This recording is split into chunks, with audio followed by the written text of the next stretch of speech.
Thank you once again, Baba Mal. Thank you for communicating with the language of music.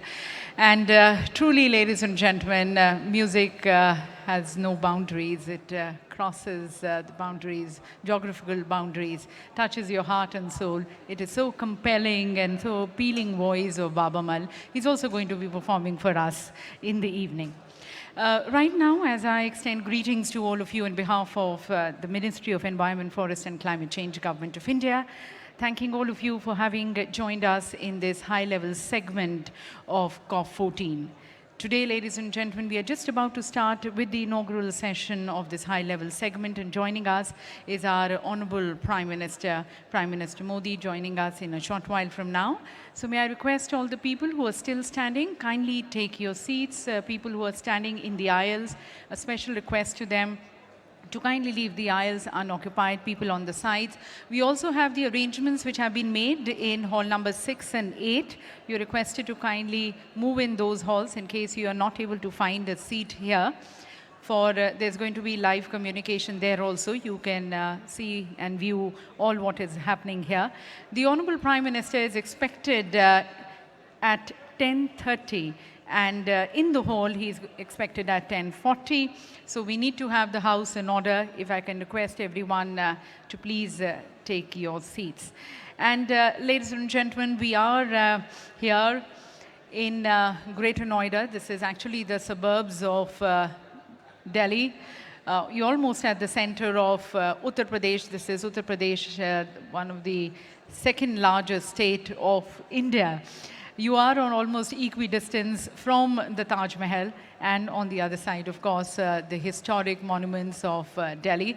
So we hope that during your time, you also squeeze in a little bit time to visit Delhi, visit the Taj, and visit the other beautiful India. In fact, as I welcome you all to India, must I mention here that India is a melange, a potpourri of various cultures and traditions and customs, religions. In fact, as we move from one state to another, you can actually feel and breathe that difference, what India has to offer to you.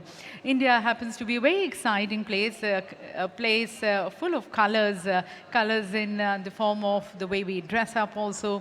And even as you move from one state to another, you can actually see the topography also changing. So do take out time to visit the incredible India. Of course, India is known for its rich hospitality. You've been here since the 2nd of September. Hope you have been enjoying. You've experienced our hospitality. We'll continue to extend that. Hope you carry good memories from India.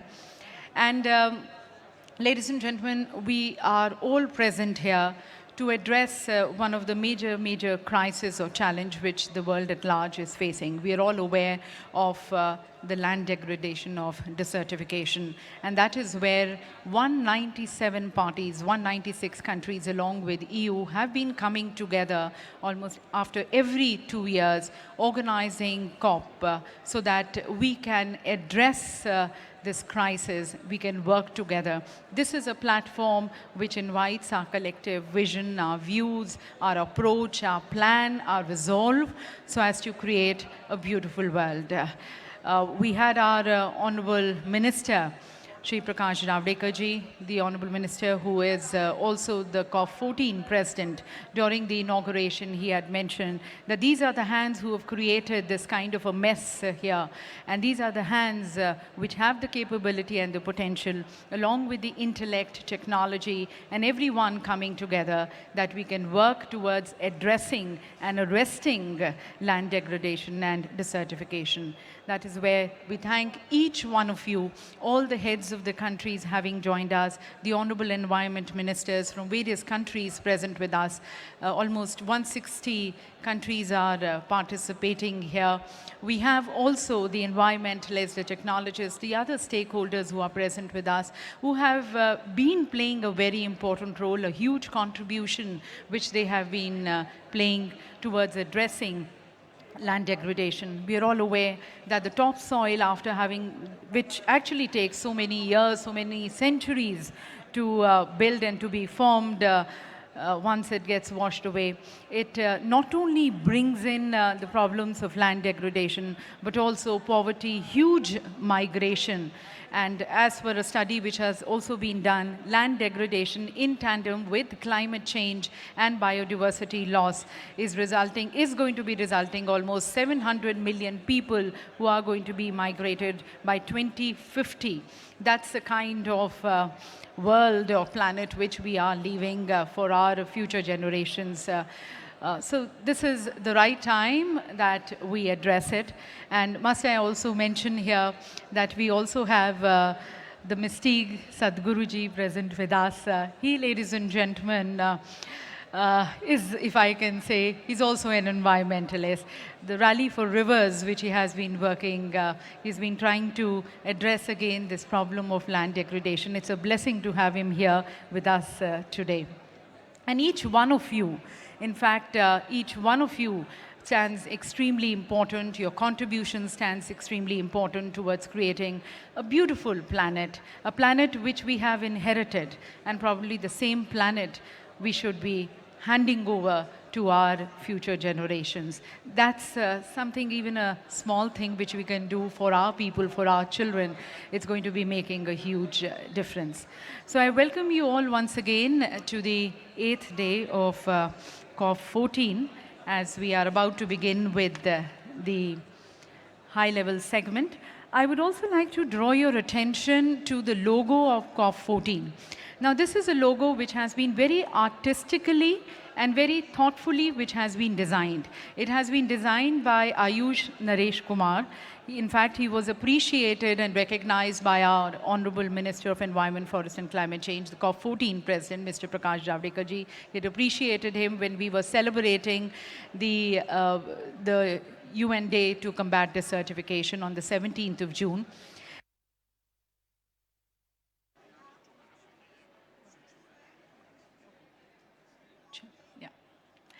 So a little bit of technical slack. As I was drawing your attention on the logo which has been specially designed, the sapling, as you can see, it is rising from the bottom to the top. That represents progress. Otherwise, also, as we've been talking about a bottom-up approach. We need to connect with the communities. We need to involve the communities so as to make the actual impact. Look into some of the very traditional innovative ideas which the communities have, imbibing them and working along with them as we talk about addressing or arresting land degradation and desertification. The leaves which you can see on the top, that represents the life itself. That's the beautiful life which we have to work towards creating, green, sustainable life.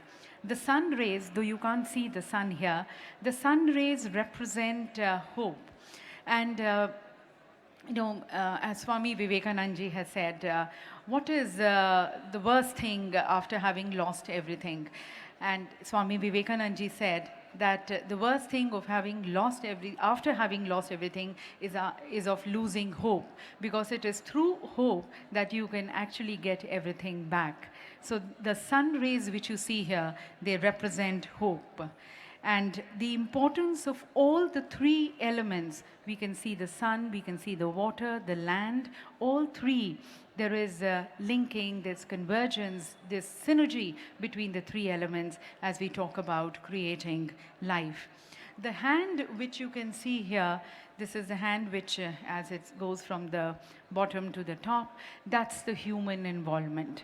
And that is so very important. Once again, coming back to the message of our Honorable Minister, that these are the hands which have created the kind of damage or the crisis or the challenge which we are right now. And these are the very hands which have now to work along with the mind, intellect and technology and the intent coming from each one of us so that we can work towards creating this planet.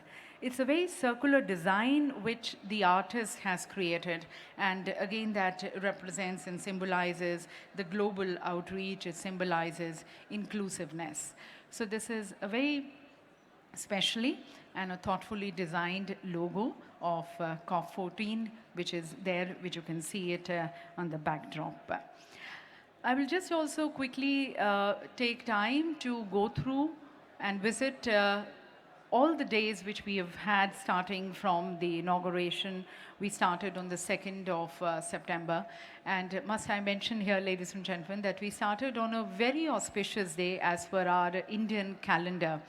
We are in fact celebrating the festival of Ganesh Chaturthi. That's a 10-day festival. It started on the 2nd of September, the very day when we started here, COP14. And these are very auspicious days, very blessed days when we are having this conference and having our thoughts and minds all put together towards creating a sustainable planet.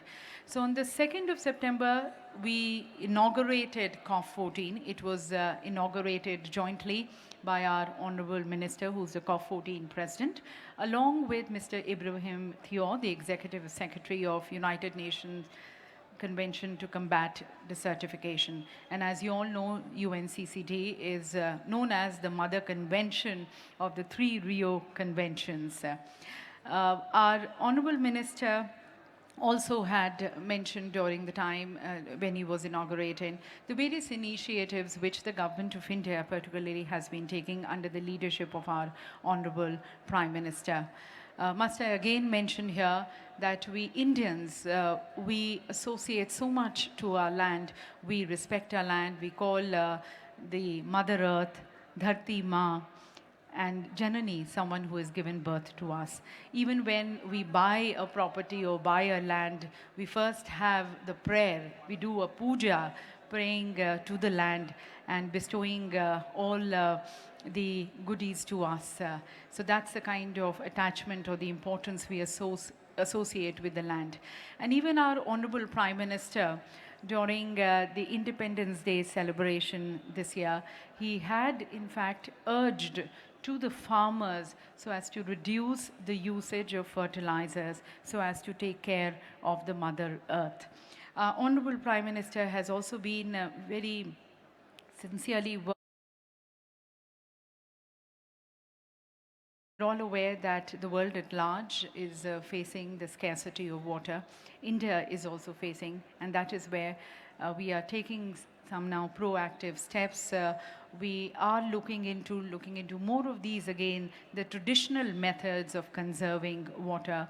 Our Honorable Prime Minister has now designated a special ministry, which is the Ministry of Jal Shakti.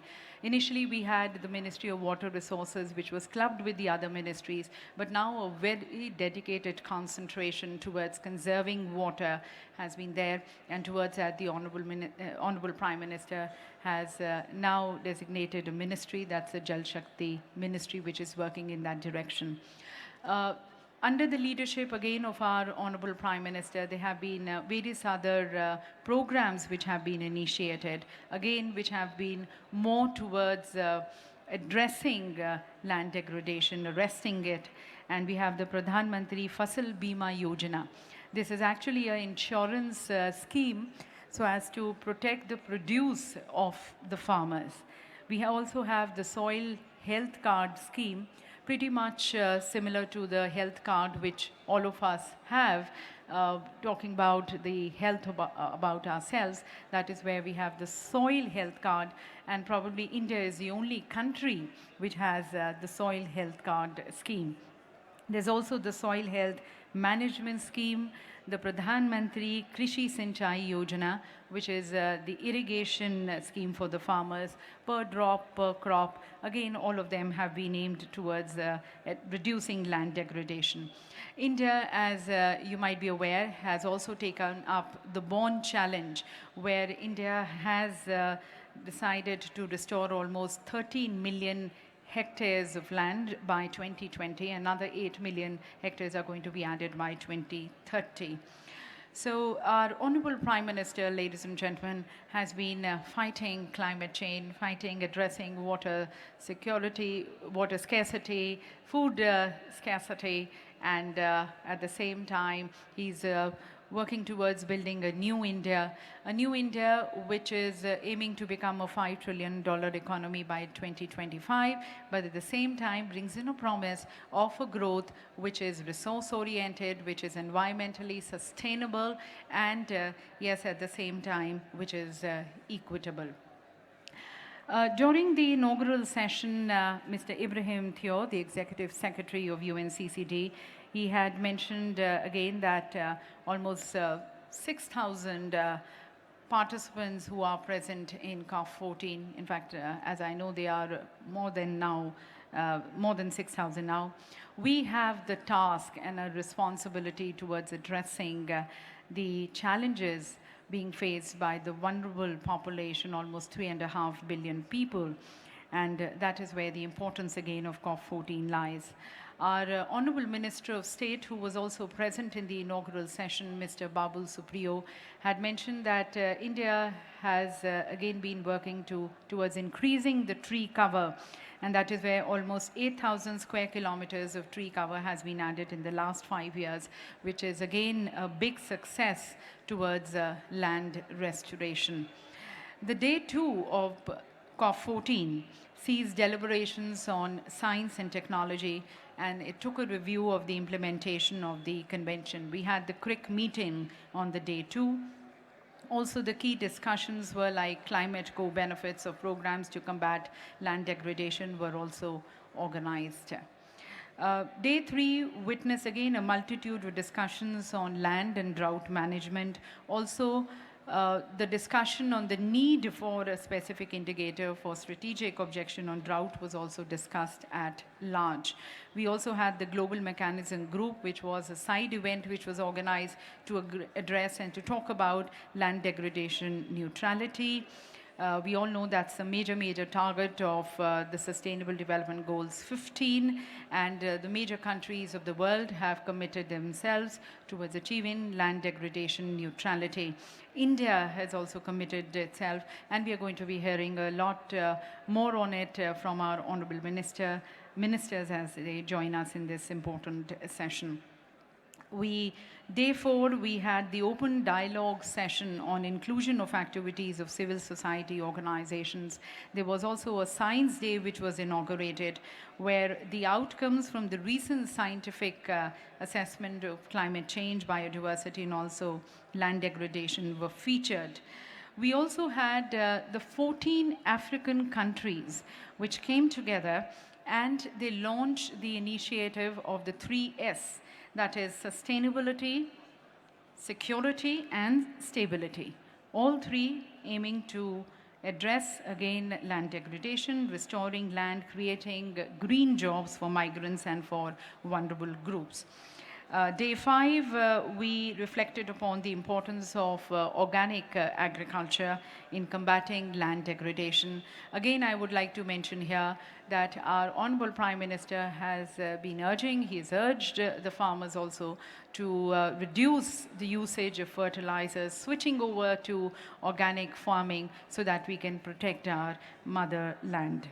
Day 6 had more of local and regional government day were observed on day 6, providing a platform to the key stakeholders to interact with the global peers on matters of land degradation. There was also a panel discussion which was organized on the certification of natural resources to combat desertification and restoring landscapes.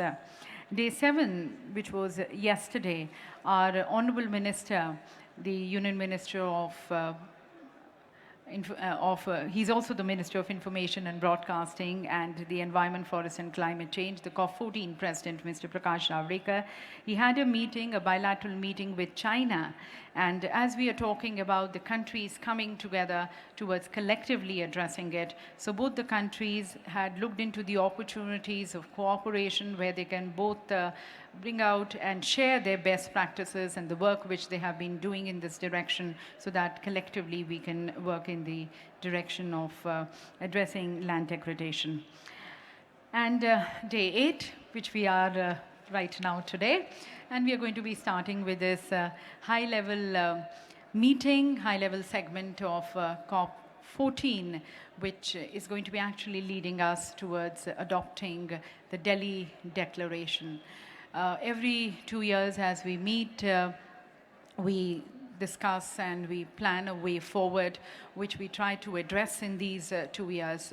Every COP, as it starts, it first reflects on what we have been able to do in the last 2 years, how much we have been able to achieve, what is the status now, and then what all we need to do further. All of you in these meetings which we've been having in these days, it's it's working towards a good outcome. And we are sure that each one of us, each one of our expertise, our experience, our work is going to be making a huge, huge difference. So thank you to all of you once again. And I will also just briefly let you know that as we start with the session in a short while from now, the Honorable Prime Minister is going to be landing at 10:30. He's expected here at 10:40 in the hall. And we'll have this session which is going to be close to 1 hour. During this, along with our Honorable Prime Minister, we also have the Honorable Prime Minister of St. Vincent and the Grenadines joining us. We also have the Deputy Secretary General of United Nations. We're really honored to have Ms. Amina J. Mohammed joining us. We also have the Executive Secretary of United Nations, UNCCD joining us, and along with them, from India side, we have our Honorable Minister, the Minister of Environment, Forest and Climate Change, Shri Prakash Javadekar ji, the COP14 President, as I mentioned, is also the Minister for Information and Broadcasting. We also have our Honorable Minister of State for Environment, who's going to be there with us on the stage. Along with them, our respected Secretary, Shri C.K. Mishra ji, who is in fact ensuring that everything is in place, and we extend a good hospitality to all the people who are here. So with that little brief, once again, welcome to all of you, and once again a request to all the people who are still standing, especially in the aisles, to be taking your seats. In case you're not able to find your seats, kindly move to hall 6 and 8. That's just the adjacent halls. You're requested to kindly take the seat there. It's a request by the security of the Honorable Prime Minister that no one should be standing. We're just ensuring that all of you are comfortable, all of you are seated, and you can have a good view of what is happening here. Just after the inaugural session, ladies and gentlemen, we are going to be also moving into the plenary session. So humble request to all of you that as the Honorable Prime Minister and the other dignitaries leave after the inaugural session, you're requested to remain at your respective seats, and just in another 5 minutes, we are going to be starting with our plenary session. So be at your seats, don't leave the hall, and be a part of the plenary session after the inaugural session. Thank you.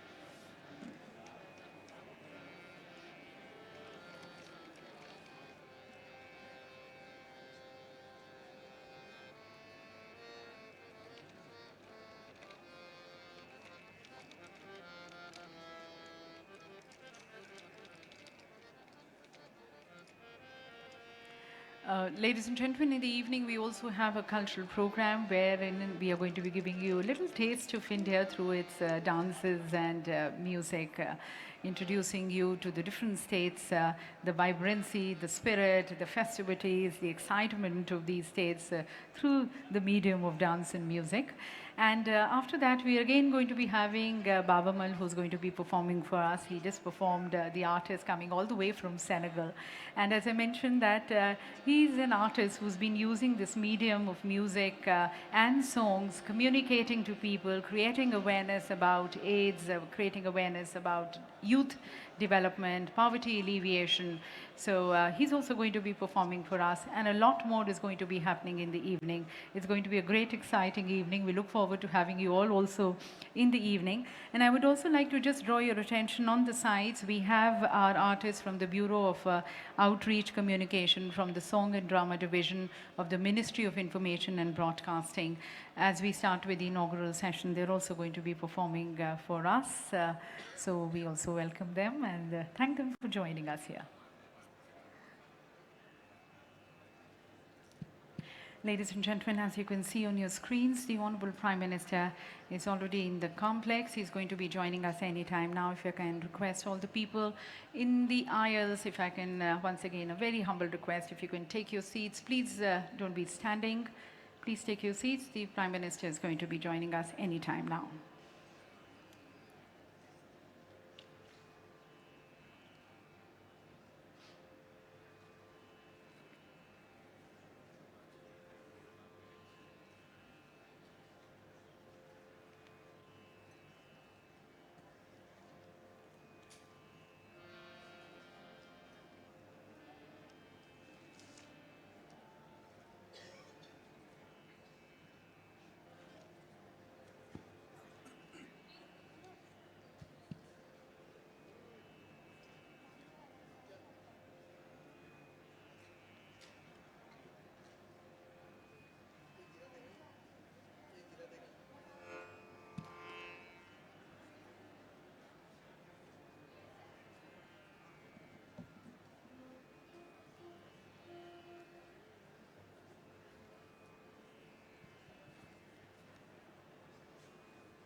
ठीक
Ladies and gentlemen, joining us here on the stage, the Honorable Deputy Secretary General of United Nations, Ms. Amina Mohammed. We welcome her here in the catering, and also the Honorable Executive Secretary, UNCCD, Mr. Ibrahim Theo.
Ladies and gentlemen, the Honorable Prime Minister of the Republic of India, Shri Narendra Modi ji.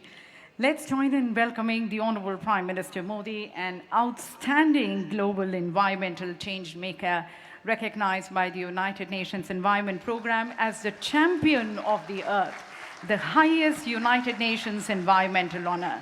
A can-do Prime Minister who's shown to the world that yes, environment and development can coexist, and under whose bold and decisive and very empathetic and compassionate leadership, ladies and gentlemen, India is all ready to lead the land management agenda at the global level. We thank Honorable Prime Minister for leading the talks here. We also welcome here on the dais and really honored to have the presence of the Honorable Prime Minister of St. Vincent and the Grenadines, Dr. Ralph E. Gonzalez. We extend greetings to him and thank him for joining us. Honored to also have the Honorable Deputy Secretary General of United Nations, Excellency Ms. Amina Mohammed. Greetings to her.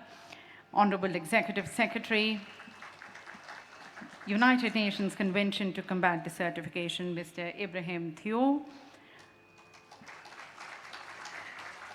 The COP14 President, the Honorable Minister of Environment, Forest and Climate Change, and also the Minister for Information and Broadcasting, Government of India, Mr. Prakash Javadekar ji.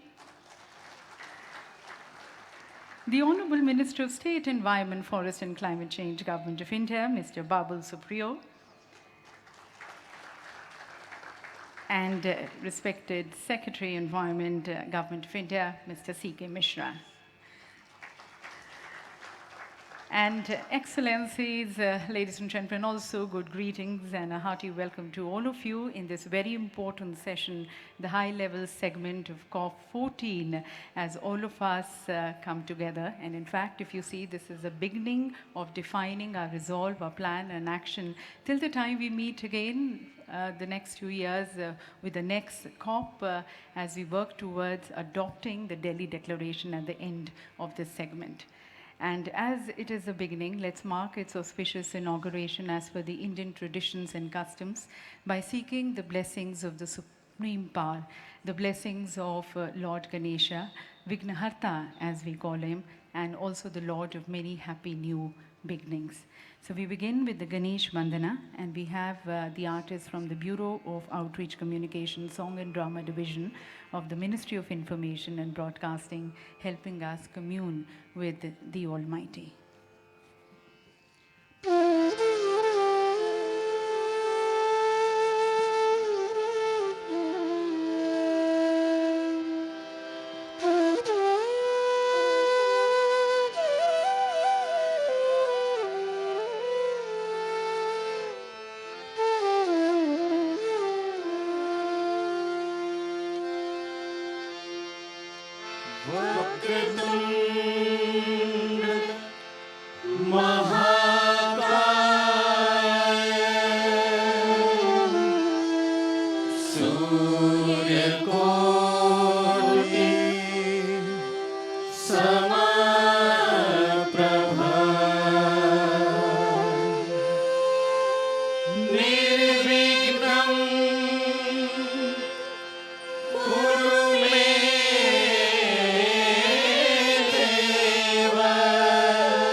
विघ्नराजं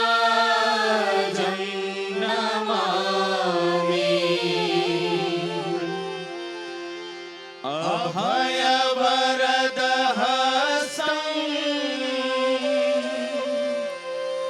पूर्णलक्ष्मी प्रदानम् वरपतिगणमीशं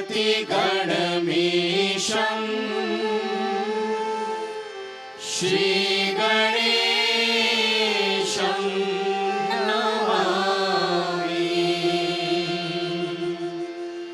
श्रीगणेशं Namami श्रीगणेशं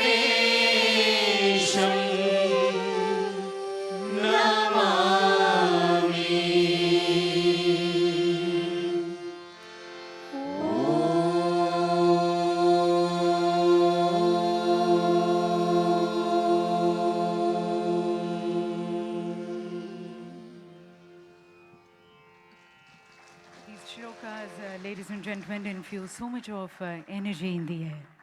Thank you to them. And may I now request the COP14 President, the Honorable Minister of Environment, Forest and Climate Change, Government of India, Shri Prakash Javadekar ji, who as the Minister of Environment is championing India's environment strategy in all the three Rio Convention and thus linking land, climate and biodiversity to translate our Honorable Prime Minister's agenda of doubling the farmers' income by 2022 and India achieving its sustainable development goals and its NDCs. I request and invite the Honorable Minister for his welcome address. Good morning. Our esteemed Honorable Prime Minister of the world's largest democracy and who has been re-elected with a massive mandate, Mr. Narendra Modi ji. Prime Minister of St. Vincent, Ralph Gonsalves. My Minister of State colleague, Babul Supriyo. Deputy Secretary General, Amina Mohammed. UNCCD Executive Secretary, Igram Chow. Our Secretary of the Climate, of the Environment Ministry, Mr. C.K. Mishra. Ministers here who have come from world over and delegates. I welcome you all in this beautiful city of Greater Noida, which is part of India's largest state, Uttar Pradesh, and which is part of National Capital Region also. So you are in both cities of Delhi and Greater Noida. And I welcome you all, and now for last 1 week, many delegates are here, and I hope that everything is well and you must be enjoying the whole ambience of this conference. This UNCCD COP14 is unique event. It's huge. More than 200 countries, 100 ministers, and more than 8,000 participants. It's all-time record for any COP. And so this is the basis of very exciting discussions which we are going through, and I'm very sure that you will definitely participate more in coming days. This logo of COP14 is a beautifully designed, very meaningful, and we crowdsourced it.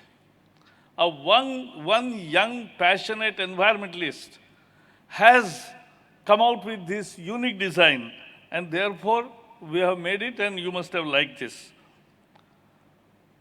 This shows the concern. Why this is huge? This shows the concern of the world for environment.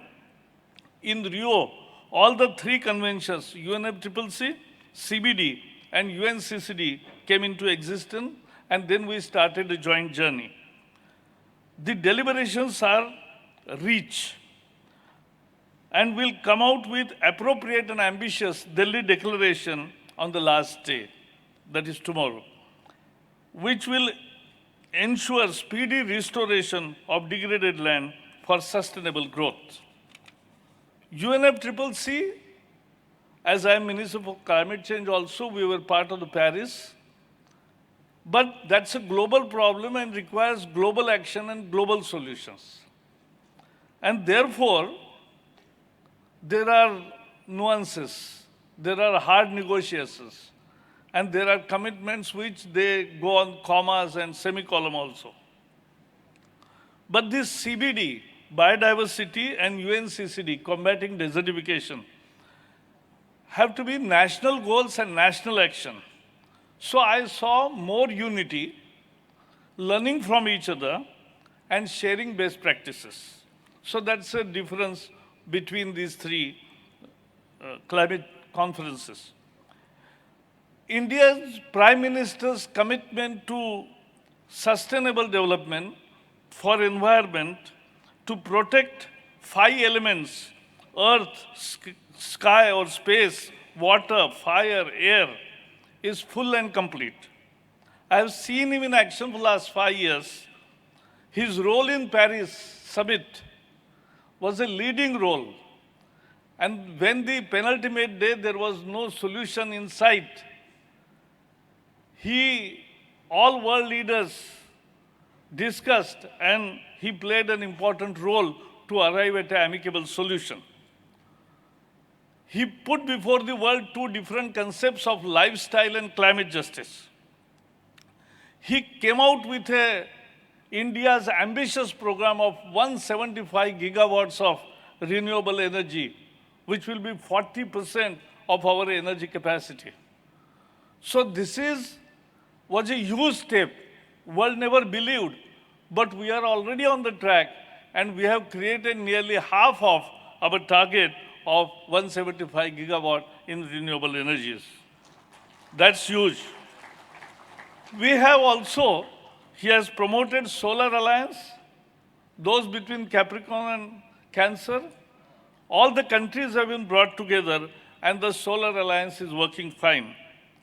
We have this time, no country has done this, but we have levied a tax on coal production at the rate of $6. Many countries in the world say, oh, it is impossible. I said in India, it is not impossible. We have 36 parties in parliament, and still this was unanimously done because our Prime Minister is a decisive leader, and the money so generated, we are using for climate actions. We have promoted e-vehicles by offering various taxation concessions.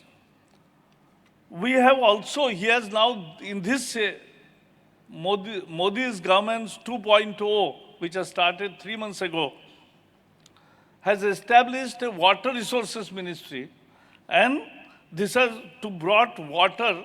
He has, when he was chief minister, he has brought water of Narmada river to the past land of Kutch, and now that is land restored. It's an actual combating desertification. And in desert, it's not only dates. In Kutch desert, we are having mangoes and dragon fruit also successfully exported throughout the world. So this is how we are already on the track of combating desertification. Green cover is rising in India.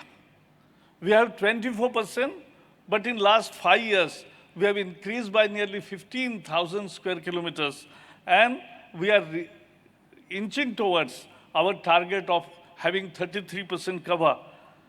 Last month, he declared the results of tiger census, and those tiger census, which is the epitome of our ecology, which is certification of your good ecology. And that is, now we have world's 77% of wild tigers, 2,967. That is the figure which he was welcomed by the world over. And last month also, you must have seen, many of you, he's on Discovery Channel, he's with Bear Grylls, the way he went into jungles, the dialogues and all the efforts where to reinforce his basic commitment to the environment, cause of environment. Lastly, I'll only say that next 2 years, India is the COP presidency, and we will work with all of you. I can assure that we will, if human actions have done damage to the world environment, now positive human actions will make a difference and will give a better earth for the future generation. Thank you and welcome again.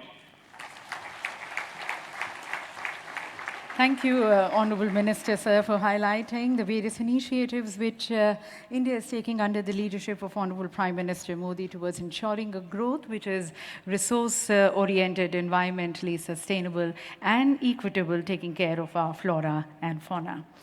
And our next speaker, ladies and gentlemen, is a man of a vision and determination who has almost more than 40 years of extensive experience towards environmental governance and also the management of natural resources and sustainable development.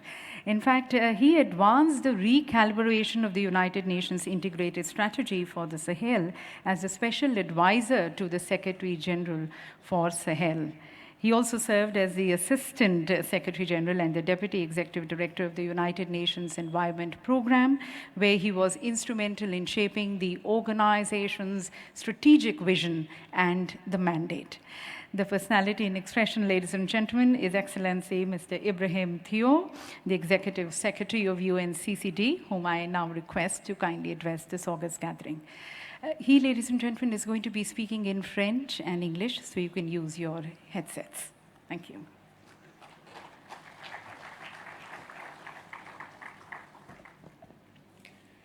Excellences, Monsieur le Premier ministre de la République d'Inde,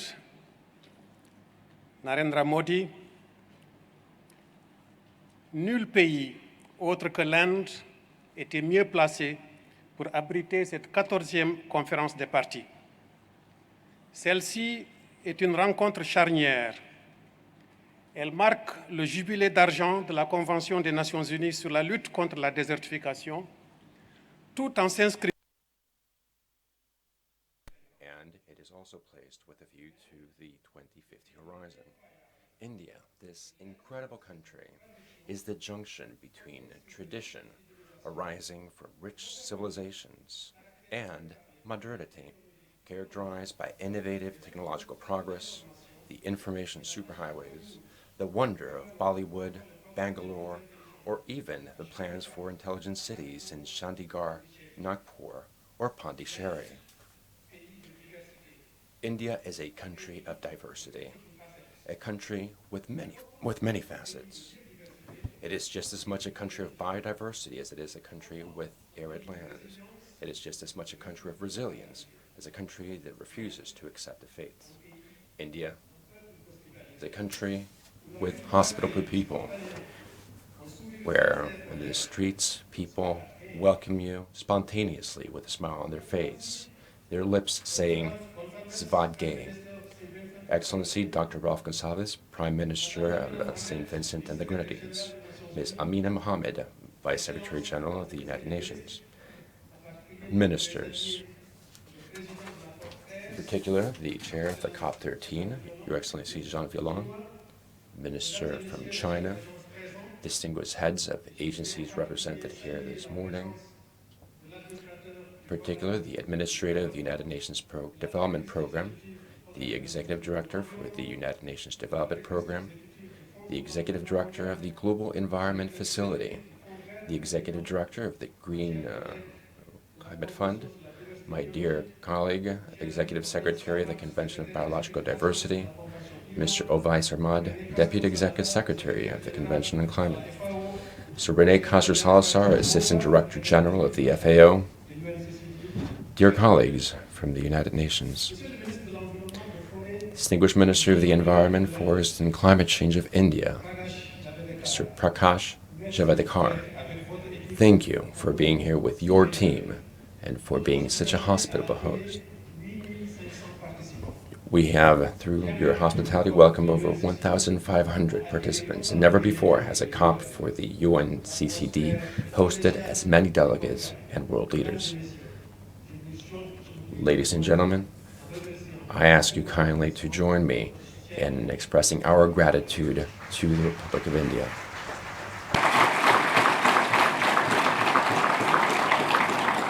Excellencies, ladies and gentlemen, the UNCCD staff in Bonn recently celebrated the arrival of the newest member of the Secretariat's family. Our colleague Omer and his wife Bashak had just welcomed their newly born Daphne into the world. For sure, the two parents will do their utmost to ensure a bright future for Daphne. Yet, the future of a child is not in the hands of the parents alone, but of humanity at large. This reminds me of Kofi Annan's Nobel lecture, where he reflected on the life ahead for a young girl born in Afghanistan on that day. It wasn't a future any one of us would want for a child. A life centuries rather than miles away from her peer group in wealthy nations. And nearly 20 years later, I am not sure the outlook has really changed. So given our 25 years anniversary theme of growing the future together, it made me wonder, what can we achieve today to justify their confidence in us, to ensure that 25 years from now, the children born today will see their families growing up in a safe, prosperous, and equitable society, where that young girl is a reminder of how far we have come, not how far we have to go. There is no escaping the powerful timing of this COP. On one hand, we have just had the IPCC report laying out the science of why the connections between land, climate, and biodiversity can either threaten or strengthen human well-being. On the other hand, we are just about to have the 5 UN summits in New York laying out options to get back on target for climate change and the Sustainable Development Goals.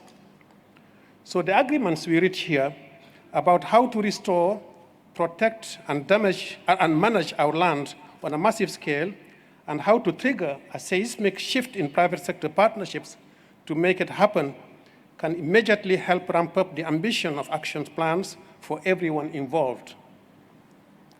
As land is one of the biggest carbon sinks available, we must use this window of opportunity to make more stakeholders realize that even beyond a financial return of as much as 30 to 1 for restoration, or social returns for millions of jobs in energy, technology, tourism, or agriculture, any investment in land creates a whole range of spillover benefits to fuel that cycle.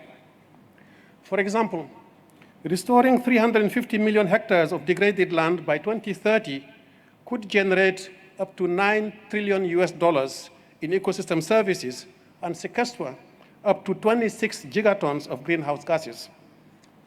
Nice numbers. But what do they actually mean for people around the world? For herders and on the rangelands of Jordan and Egypt, they mean reinstating traditional land management that stabilizes incomes and reduces conflicts. For tea growers in Vietnam, China, India, and Sri Lanka, they mean using natural fertilization and pest control to transform their plantations from red stumps to robust yields.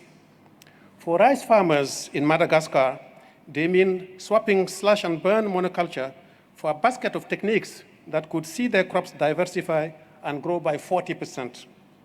And for ranchers in the tropical Andes, they mean using pasture rotation, biogas, and water systems to improve the health of the meadows, the biodiversity, and the cattle, even doubling their milk production. What's more, all these projects have three things in common. First, women are equally involved in the decisions, implementation, and benefits, whether that's through greater financial security, stronger land rights, new skills, or simply not having to work for hours to get water. Second, those examples are all projects of the Global Environmental Facility that are being delivered through partnerships with governments, NGOs, scientists, local communities, and our sister agencies across the United Nations. And third, leveraging that inclusive and collaborative approach will see both the reach and the pace of change scaled up dramatically, especially if we can align them with some of the ambitious cooperation programs already taking root, such as the Initiative 2020 in Latin America and the Caribbean, the Great Green Wall of Africa, or the Green Belts of China and India, to name just a few. Ladies and gentlemen, combining our land with those three little concepts of equality, partnerships, and scale could take us a very long way towards our common goals.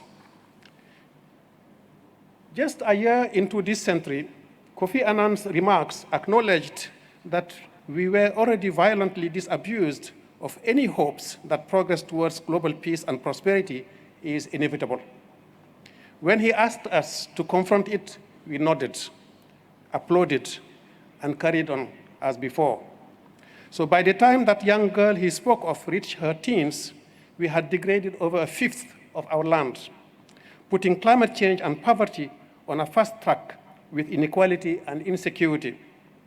Today, as she reaches adulthood, perhaps with a daughter of her own, we have a chance not only to reverse that trend by restoring the 2 billion hectares of land available and achieving land degradation neutrality, but also to extract last drops of the benefits that transformation offers for people everywhere, from jobs and security to health and education. Daphne is the newest member of the UNCCD family, so I'm sure you understand why we are a little protective of her future. In fact, with 250 babies born every minute in the world, I know that each one of you feels the same about someone, somewhere. That we all want to see them growing together in a world where every child has an equal chance, and that every investment in land will unlock opportunities to bring that world closer to reality, which is why I also know we will ensure this COP makes global peace and prosperity more achievable, if not yet inevitable. Perhaps making it inevitable can be our challenge for next time. Bahut Denavad. Thank you very much.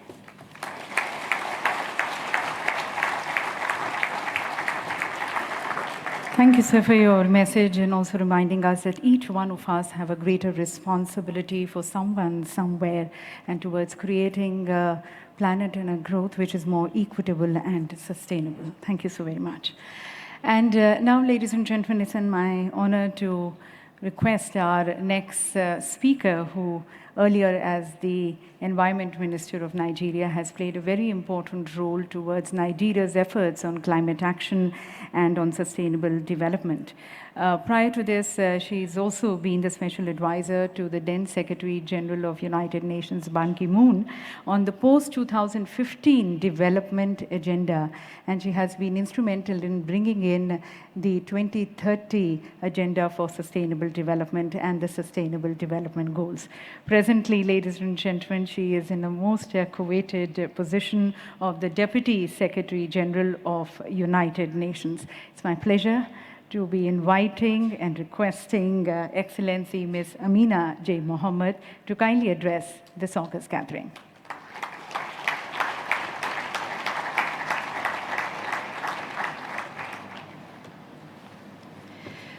Your Excellency Prime Minister Narendra Modi, Your Excellency Prime Minister Ralph Gonsalves, Excellencies, colleagues, friends, ladies and gentlemen, and special recognition to the young people who would be watching or who are in the audience.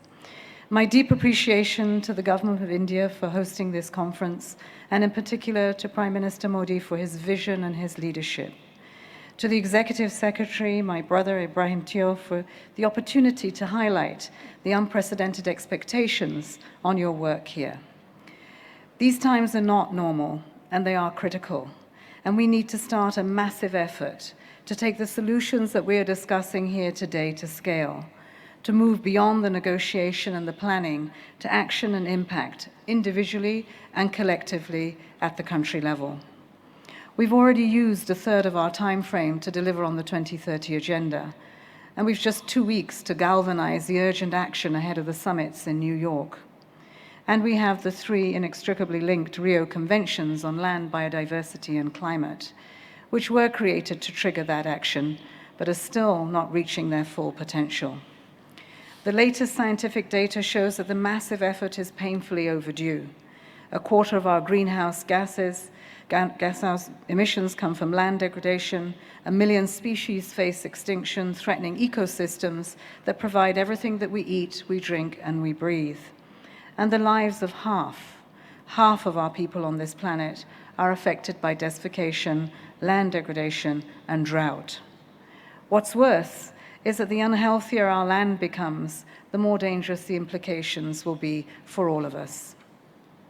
So we can't really afford to ignore that the loss of land and ecosystem services shrinks GDP by 10% a year, nor can we ignore the increases of the likelihood of violent conflict or forced migration that affects mostly our women and our children.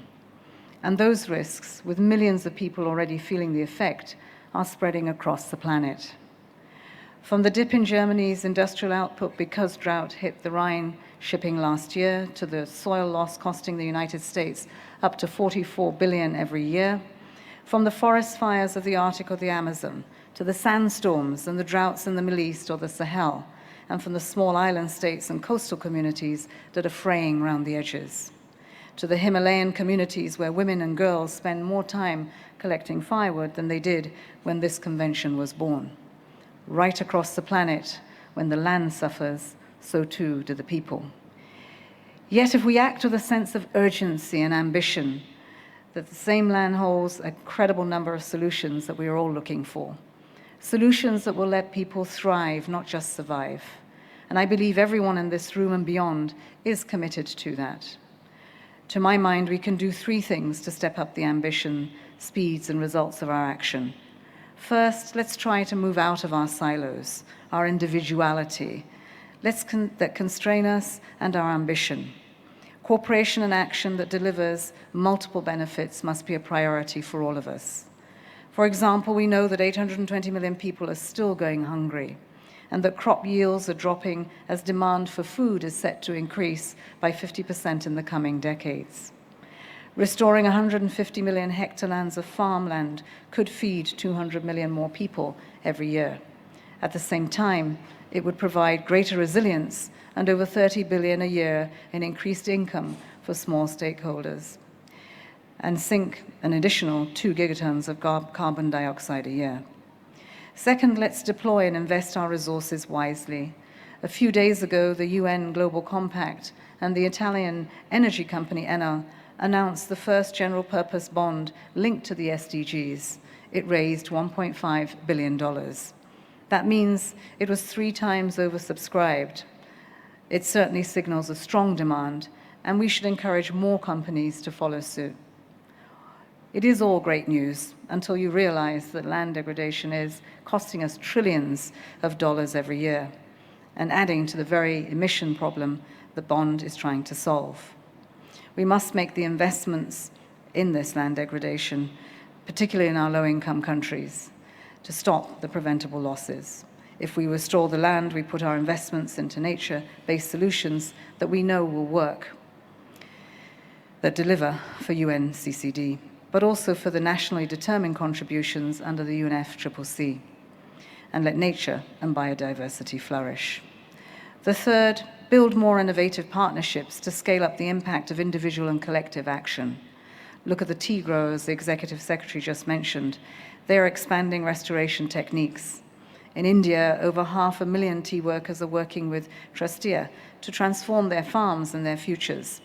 In turn, Trustia is working with the GEF, UN Environment, and the Rainforest Alliance to scale up impact across 4 countries and improve consumer choices around the world. While land restoration and increased yields are contributing to national commitments on poverty, biodiversity, and climate change, it's exactly the kind of homegrown, joined-up thinking that has allowed our host country to be one of the world's fastest-growing economies and still slash poverty by over 40%. It's a very concrete demonstration of why, if you act, you don't have to choose between social, economic, and environmental progress. in each of our communities and each of our countries, we can and we must have all of them in an integrated response to the challenges that we face today. And that's why I'm delighted that this COP is urging each party and each stakeholder to take bolder action on a much bigger scale. But it also aligns so closely with those three drivers: to break down the silos, to invest wisely in sustainable management of resources and land restoration, and is building up the partnerships that will accelerate the urgency of the change that we need. Excellencies, ladies and gentlemen, we no longer have the luxury of spending the next 10 years debating the targets.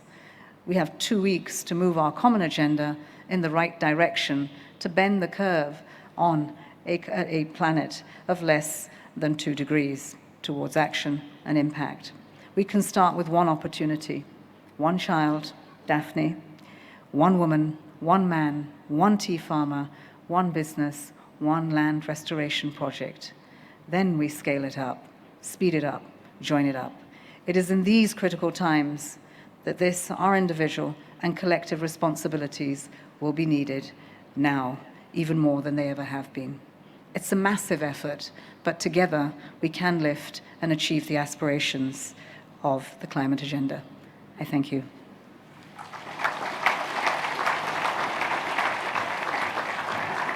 Thank you, ma'am, for your message and giving a clarion call to everyone that it is time to actually convert our ideas into action and intent into impact. And even small steps are going to be making a huge difference. We need to come together, collaborate, and build partnerships. And now, ladies and gentlemen, inviting another world leader, the Honorable Prime Minister of St. Vincent and the Grenadines, who's been the Prime Minister for more than 18 years, and he stands extremely passionate about realization of the Sustainable Development Goals and also the global environmental governance.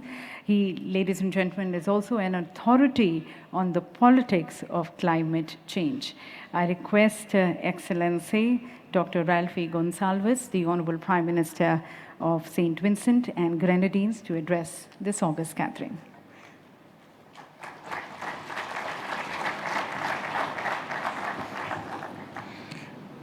Madam Chairperson, my dear friend, the distinguished Prime Minister of India, our sister Amina from the United Nations, our brother Ibrahim from the UNCCD, our Minister of the Environment and Climate Change from India, other distinguished ladies and gentlemen.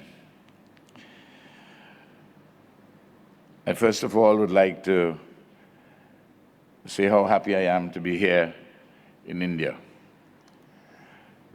I also want to indicate, just in case you think that someone who is Prime Minister for 19 years runs some dictatorship, that we have elections every 5 years. And I've just been winning them.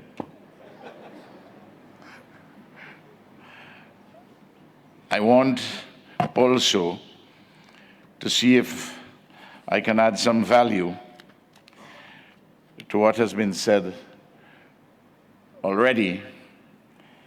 And accordingly, I want to adopt and call my own the speeches which have all been made here this morning. Very informative, very interesting, and very forward-looking speeches. And since I adopt all the speeches and call them my own, I should simply sit down. But I've come all the way from the Caribbean, so you expect me to say something a little more. Desertification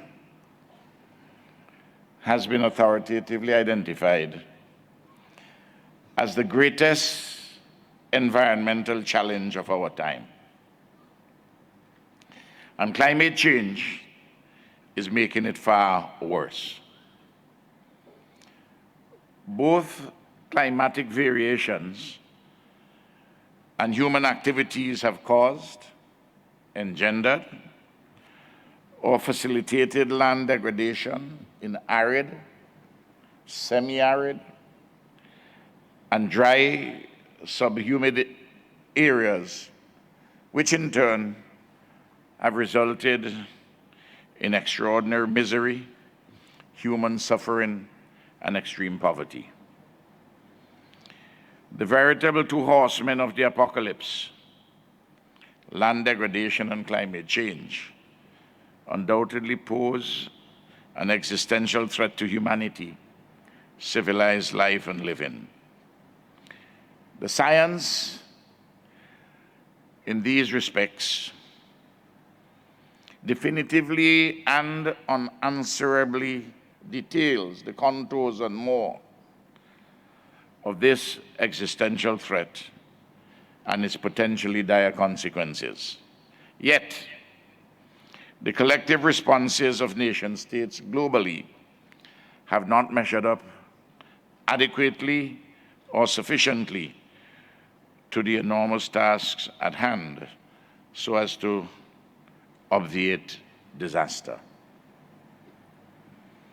Accordingly, this Conference of Parties, COP14, convened under the aegis of the United Nations Convention to Combat Desertification,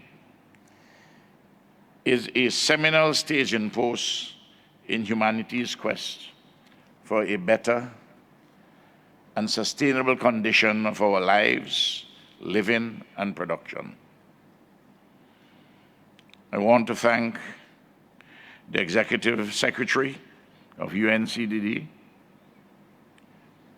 my friend Ibrahim, for inviting me here, and who is doing a fantastic job. And we owe him a tremendous debt of gratitude. India, glorious India, the home of a magnificent civilization of nobility, legitimacy, and authenticity, which strives for a better world for all humanity, and which now hosts this gathering of the convention's participants, provides the context, the backdrop, and wise leadership to frame COP14 as path-breaking, as epoch-making, in the arresting of land degradation, the sequestration of carbon, the rollback of global warming, and the slowdown and reversal of the ravages of anthropogenic climate change, in accord with at least the internationally agreed goals and targets. If we have come to India just to do the usual talking, I think we would have been not making the best use of our time. We heard the tremendous work which is being done in India by the government of Prime Minister Modi in relation to the issues under consideration at this conference,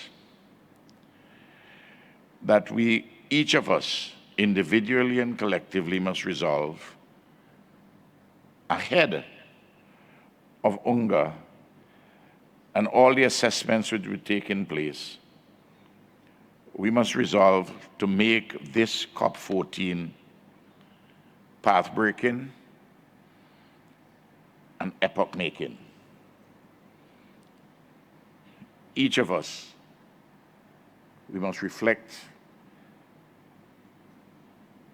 and come to that conclusion. And even if you have governments and organizations which are not as enthused as you may be, please be patient and be calm with them, but nevertheless prod them with urgency because these times are perilous. The presence of our dear friend, the distinguished Prime Minister Modi, fortifies our hope that our future will not be desecrated, that our present will not become enveloped in a debilitating learned helplessness, inertia, and stasis. It is remarkable that India, the largest democracy in the world, works hand in hand with St. Vincent and the Grenadines, which is one of the smallest democracies in the world, and where some countries are inclined towards nativism and unilateralism, India reaches out. And in addition to what it is doing internally, it is making an important difference globally. And I want to thank Prime Minister Modi for his remarkable work in both respects.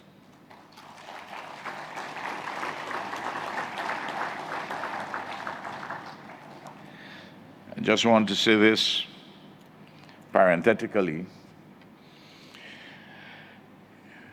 You're probably aware that St. Vincent and the Grenadines has become the smallest country ever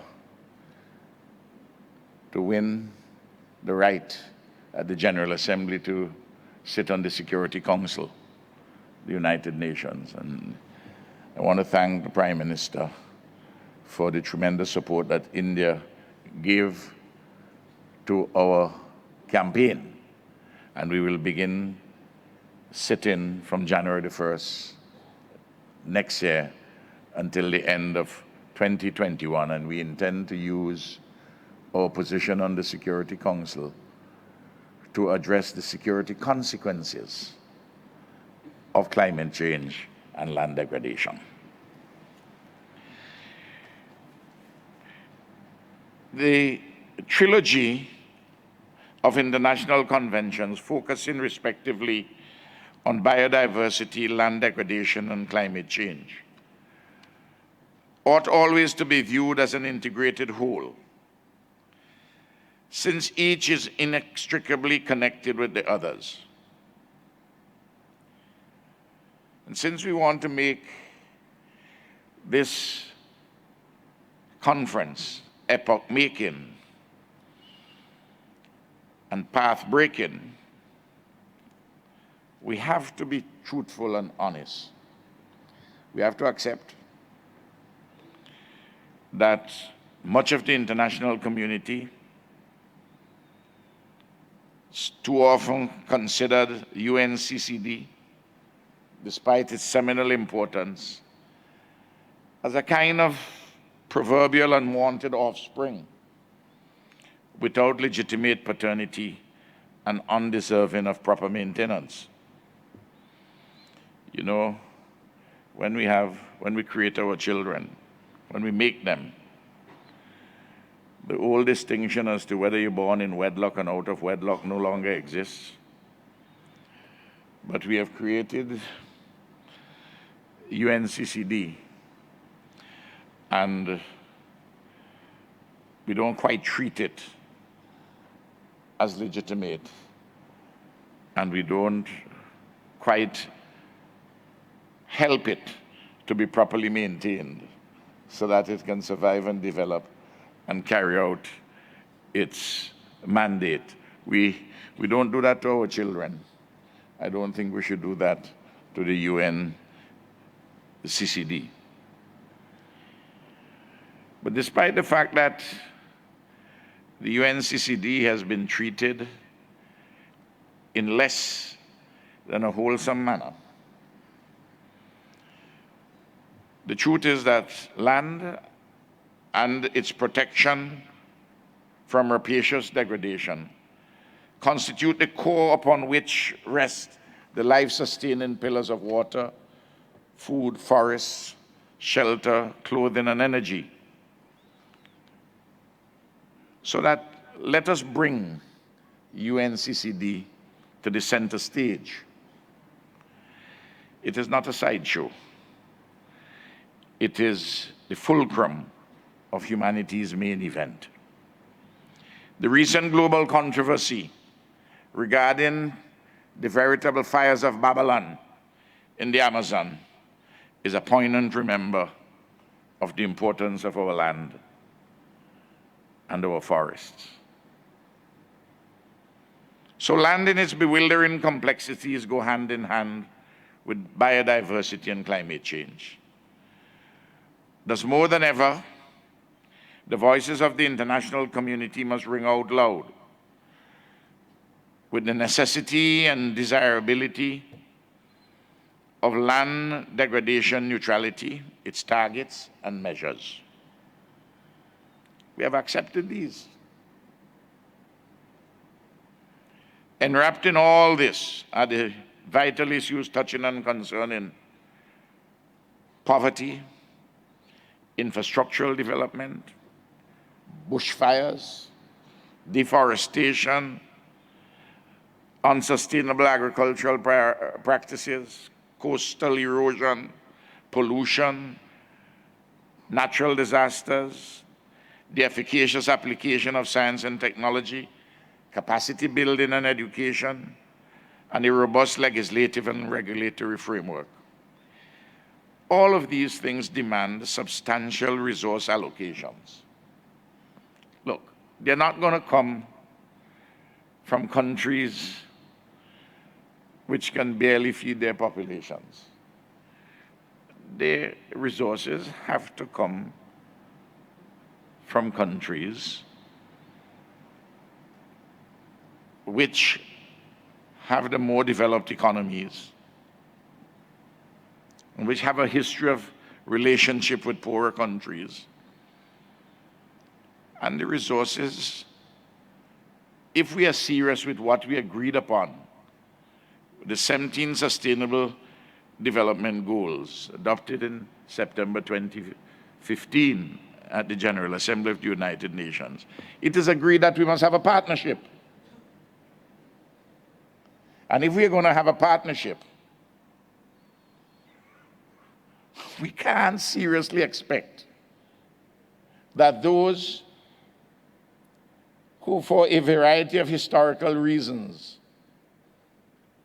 are impoverished, that they're the ones who must bear the greater burden, when in fact they have already suffered through colonialism, through imperialism. People don't like to hear these words, but we have to be honest and truthful with one another. If we're going to have not a confrontation, but a conversation as to what is necessary and desirable. So, we need substantial resources. We don't want to hear the pledges when those who make the pledges do not really mean them. And it's a case of taking the fool a little further by having us believe that those pledges are real when they're in fact a mirage. This is one earth that we have. Look, what happens in North Africa affects migration and security issues in Europe.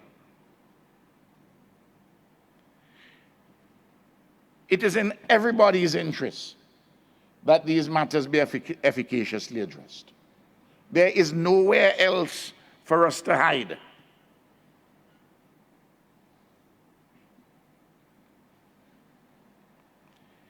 Of course,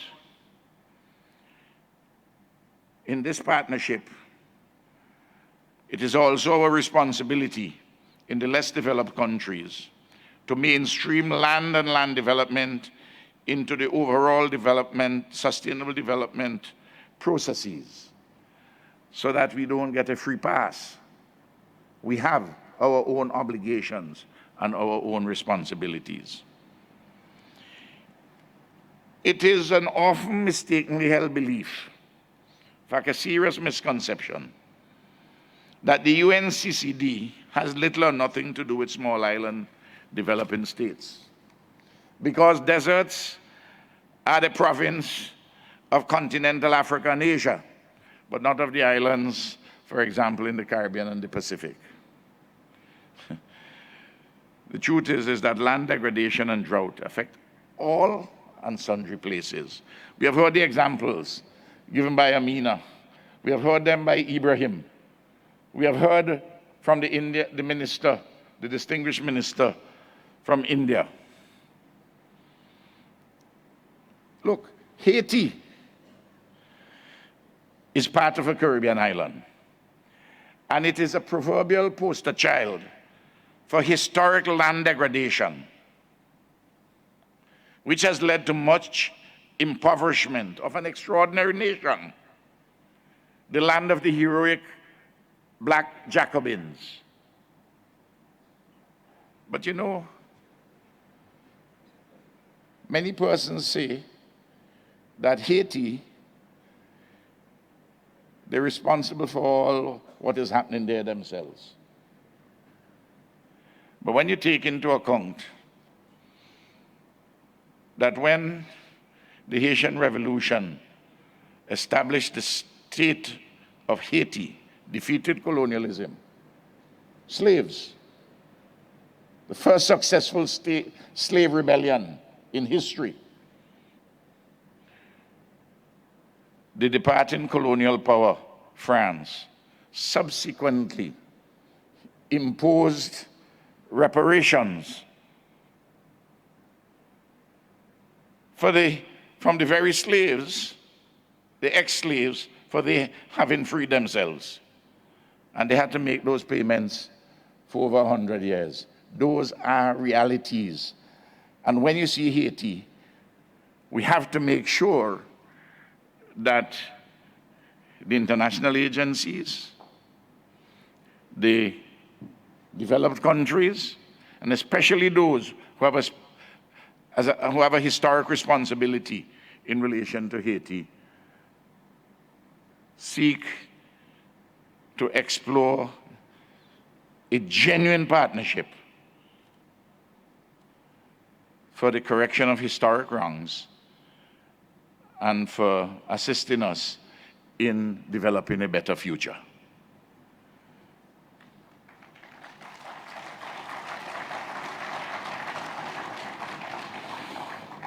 Additional to the host of factors, natural and man-made, which have historically degraded land in the Caribbean islands, there is currently the challenge of the annual appearance in our seas and on our beaches of the sargassum seaweed, which threatens to despoil our lands and suffocate our tourism. This threat demands the urgent attention of UNCCDD and its Secretariat. This matter has to be put at the international level, the issue of the sargassum seaweed.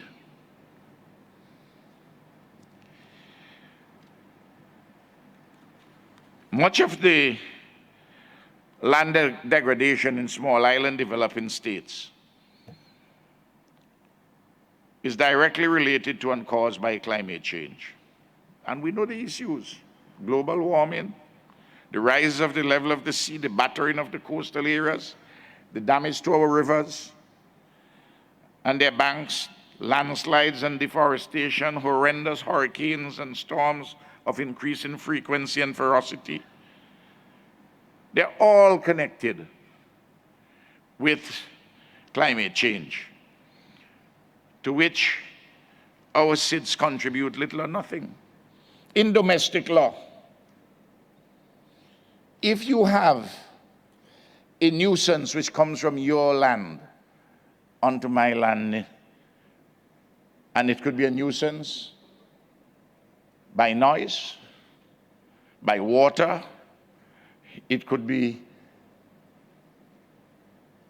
any fact which constitutes a nuisance in law. You have to pay for the loss and damage which I suffer. In this world, the situation is really cockeyed. We don't contribute anything of any significance at all to climate change. You do all what you want to do.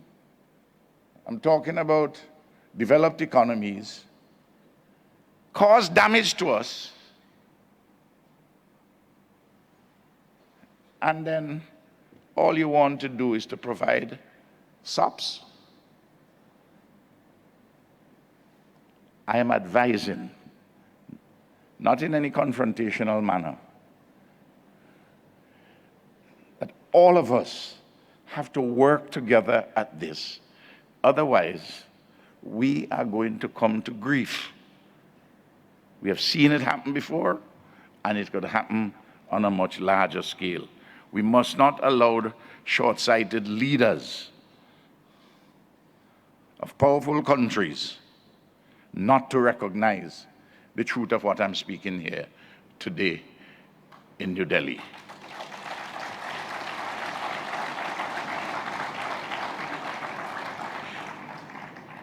Two years ago, hurricanes and storms lashed Dominica and Barbuda, Puerto Rico, the Virgin Islands, St. Martin's, and Anguilla. This year, there is the destruction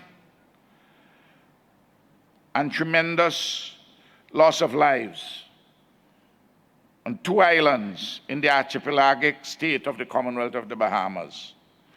Immediate support is required urgently to the people of the Bahamas for relief, recovery, and reconstruction. I want this message to ring out loudly at COP14. A lot of people are dead, and these two islands have to start from scratch. We in CARICOM are actively in solidarity with the Bahamas, but without substantial extra regional support, the people of the Bahamas are going to take a long, long time to recover.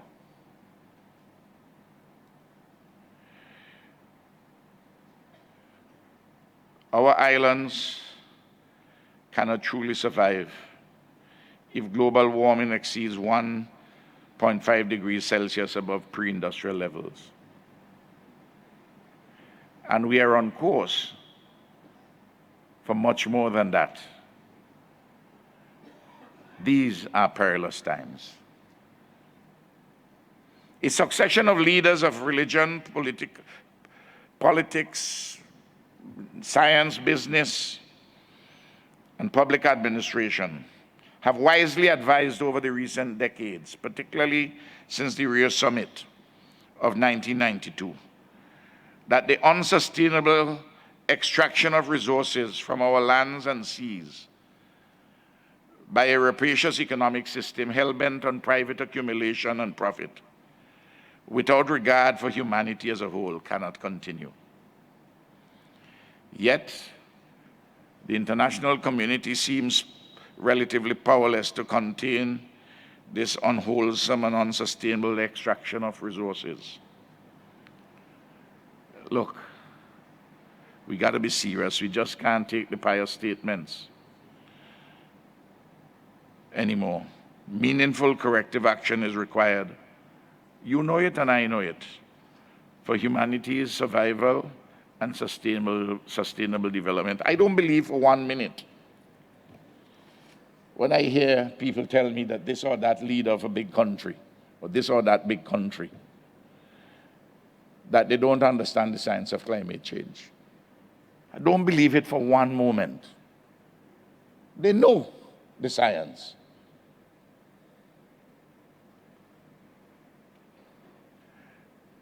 But they're thinking that if they have another 20 or 30 years, for instance, of fossil fuel, they can strengthen and deepen their hegemony over the world.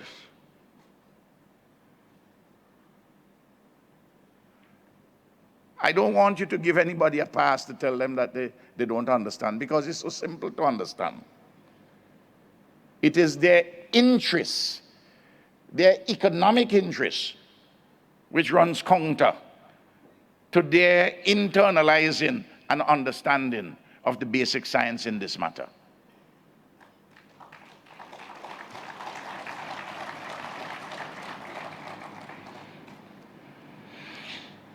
Today, our world faces a bundle of interlocking challenges to be urgently and satisfactorily addressed. Climate change, land degradation, and their consequences. Scarcity of vital resources such as water, energy, and strategic minerals. The growing inequality in the distribution of the Earth's resources. The constant threats to world peace and security. The advances in artificial intelligence and their socioeconomic impact. The aging of the world's population. The organization of the global economic system. The governance arrangements in individual nation states. The growing threat of nativism and unilateralism. And the ongoing quest for among right-thinking persons for a necessary and desirable multilateralism. That's why we are here. The issues before us today, I reiterate, have assumed unusual and unprecedented seriousness. And they are thus urgent. They're existential to our lives, our living and production. And despite the awesome nature of the challenges, we cannot afford to be pessimistic. There is nowhere to go. We are on Earth. These are not times for lamentations. Therefore, optimism, clear thinking, and concerted action. And I say, all the factors have come together to help us to have such a distinguished leader as Prime Minister Modi, to help us in leading this charge. I thank you. Thank you, sir, for your very passionate and empathetic message, and a message that we all own the responsibility and need to walk the talk in all sincerity and earnesty. And now, ladies and gentlemen, I take the distinct honor of requesting our Prime Minister, the Honorable Prime Minister of India, Shri Narendra Modi ji, to kindly address this august gathering. A man with a vision and a man on a mission towards creating a beautiful, sustainable planet.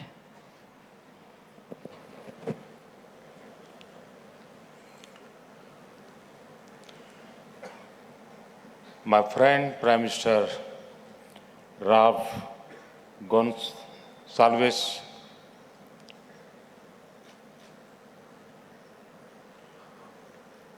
Srimati Amina ji,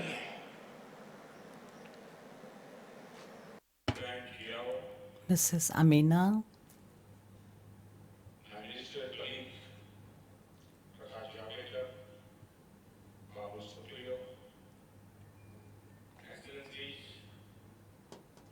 gentlemen,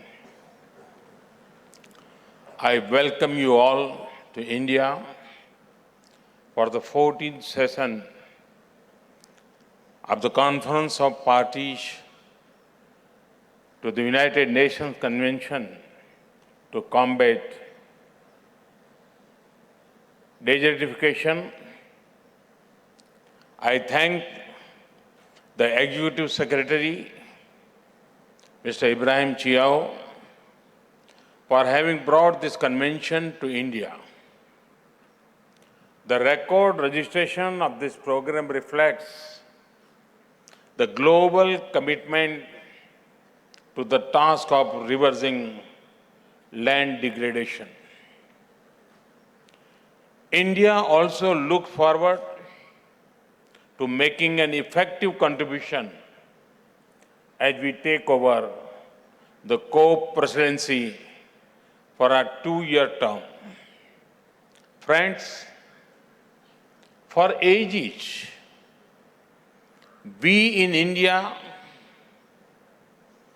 have always given importance to land.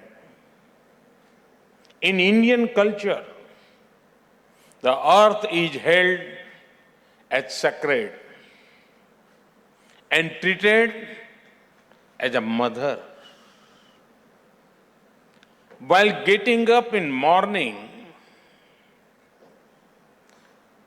when we touch the earth with our feet, we seek forgiveness of Mother Earth by praying Samudravasane Devi Parvatastana Mandale Vishnu Patni Namastubhyam Padasparsam Kshamaswame.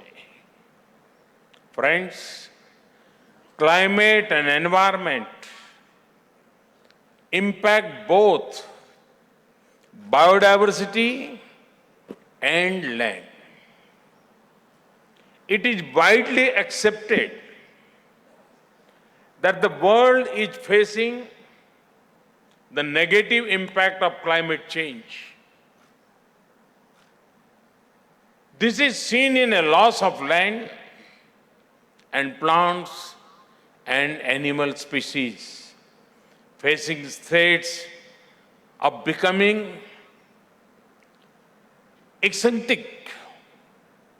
Climate change is also leading to land degradation of various kinds, be it due to rise in sea levels and wave action, erratic rainfall and storms, and sandstorms caused by hot temperatures. Ladies and gentlemen, India has hosted global gathering through the COP for all the 3 conventions. This reflects our commitment to addressing all the 3 main concerns of the Rio Convention. Going forward, India would be happy to propose initiatives for greater South-South cooperation in addressing issue of climate change, biodiversity, and land degradation.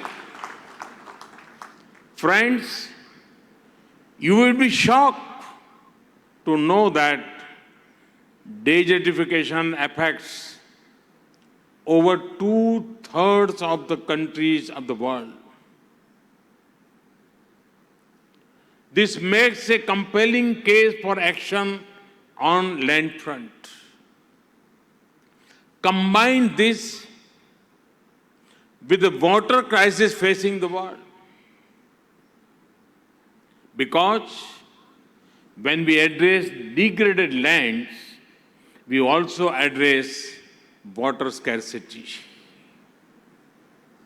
Augmenting water supply, enhancing water recharge, slowing down water runoff, and retaining moisture in the soil are all parts of a holistic land and water strategy. I call upon the leadership of UNCCD to create a global water action agenda which is central to the land degradation neutrality strategy.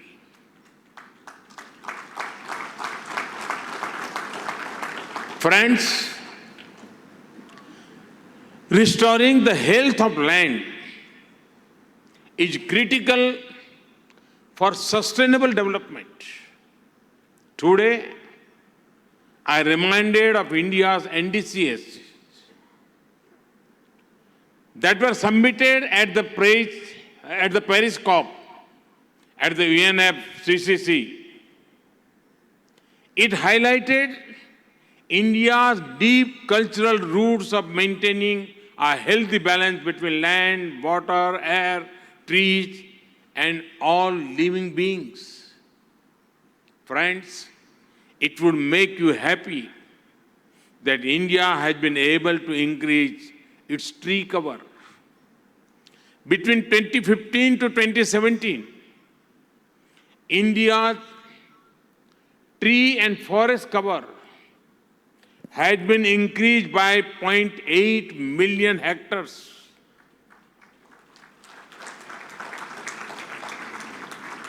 In India, any diversion of forest land for development purposes has to be compensated by making an equivalent land mass available for afforestation.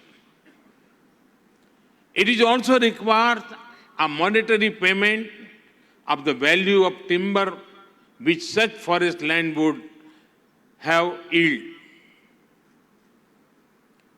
I am happy to share that only last week, funds amounting to nearly $6 billion, means 40 to 50,000 crore rupees, have been released to the provincial governments in lieu of such diversion for development of forest lands. My government had launched a program to double the income of farmers by increasing crop yield through various measures. This includes land restoration and micro irrigation. We are working with the motto of per drop, more crop. At the same time, we are also focusing on zero budget natural farming. We have also introduced a scheme to determine the soil quality of each of the farms and are issuing soil health cards to farmers. This enables them to grow right type of crops, fertilizers, and use the right quantity of water. So far, about 217 million soil health cards have been distributed. We are increasing the use of biofertilizers and reducing the use of pesticides and chemical fertilizers. Water management is another important issue addressed LDN. We have created Jal Shakti Ministry to address all water-related important issues in totality. Recognizing the value of water in all forms, we enforce zero liquid discharge in many industrial processes. The regulatory regime provides for treatment of wastewater to a degree that it can be put back into the river system without harming life in water. Friends, I would like to draw your attention to another form of land degradation which if not prevented, would be impossible to reverse. This is the menace of plastic waste. Apart from having adverse health implications, this is going to render lands unproductive and unfit for agriculture. My government has announced that India will put an end to single-use plastic in the coming years.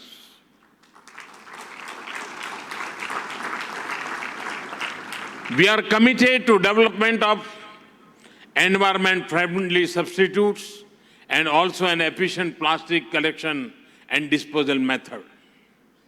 I believe the time has come for even the world to say goodbye to single-use plastic.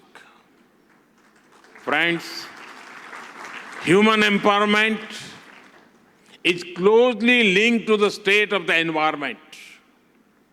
Be it harnessing water resources or reducing usage of single-use plastic, the way ahead is behavioral change. It is only when all sections of society decide to achieve something we can see the desired results. We may introduce any number of frameworks, but real change will be powered by teamwork on the ground. India saw this in the case of the Swachh Bharat mission. People from all walks of life took part and ensured sanitation coverage was up from 38% in 2014 to 99% today. I am seeing the same spirit when it comes to ensuring the end of single-use plastic. Youngsters in particular are most supportive and are taking the lead to bring positive change.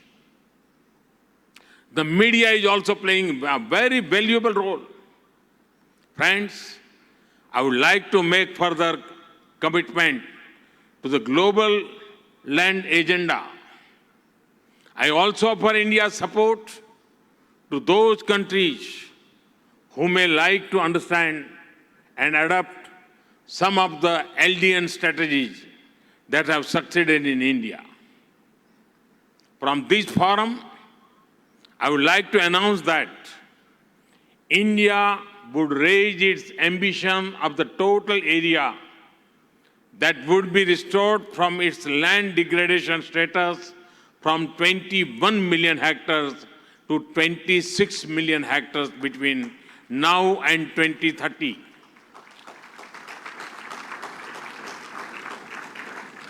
This will support India's large commitment to achieve an additional carbon sink between 2.5 billion metric tons to 3 billion metric tons through tree cover. We in India take pride in using remote sensing and space technology for multiple applications, including land restoration. India would be happy to help other friendly countries develop land restoration strategies through cost-effective satellite and space technology. In order to further develop a scientific approach and facilitate induction of technology to land degradation issues, we have decided to set up a Center for Excellence in India at the Indian Council of Forestry Research and Education. This agency will actively engage to promote South-South cooperation with those who may wish to access knowledge, technology, and training of manpower to address land degradation-related issues. Friends, I understand that an ambitious New Delhi Declaration is being considered. We are all aware that the Sustainable Development Goals have to be achieved by 2030, of which attainment of L&D is also a part. I wish you well as you deliberate further towards proposing a global strategy for land degradation neutrality. I would end by saying a very popular prayer from one of our oldest scriptures. Om Dayoho Shantihi. Antariksham Shantihi. The word Shanti does not only refer to peace or the antidote to violence. Here, it refers to prospering. Everything has a law of being, a purpose, and everybody has to fulfill that purpose. The fulfillment of that purpose is prosperity. Om Dayoho Shantihi. Antriksha Shantihi. So, it says, may the skies, heaven and space prosper. Prithvihi Shantihi. Apaha Shantihi. Aushadaya Shantihi. Manaspataya Shantihi. Visve Devaha Shantihi. Brahma Shantihi. May Mother Earth prosper. This includes the flora and fauna with whom we share our planet. May they prosper. May every drop of water prosper. May the divine gods prosper. Sarva Shantihi. Shantireva Shantihi. Same Shantiredai. May everybody prosper. May I also be blessed with prosperity.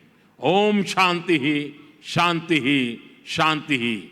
Om prosperity, prosperity, prosperity.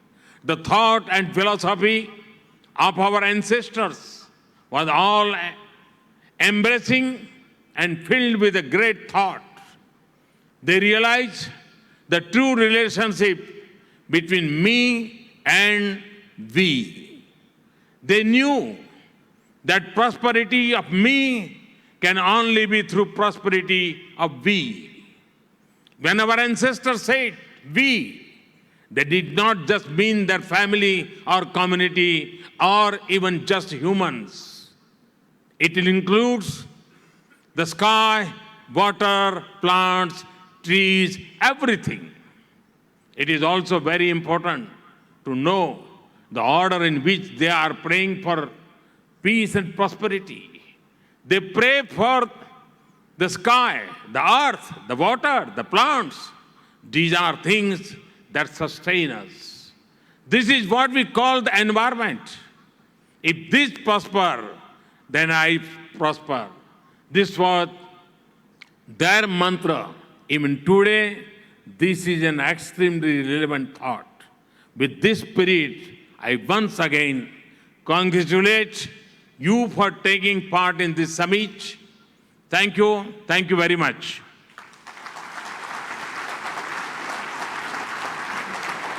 Thank you, Honorable Prime Minister, sir, for your very beautiful thoughts and message wishing the prosperity of all individuals, of all life on earth. Thank you, Honorable Prime Minister, for guiding us. Thank you very much for your very inspiring and motivating message.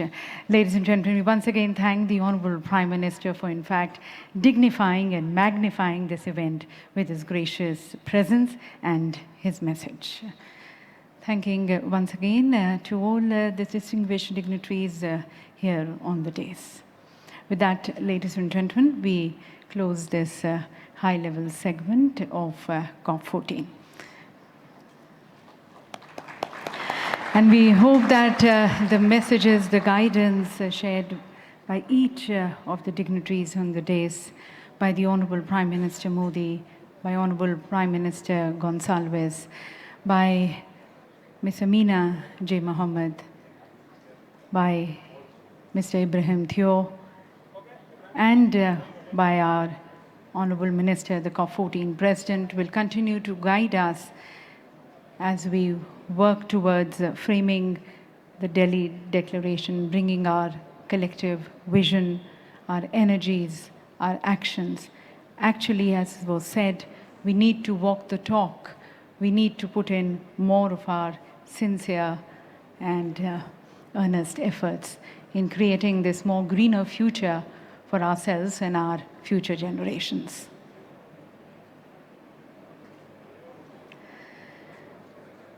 Thank you, ladies and gentlemen, for your active participation. Thank you.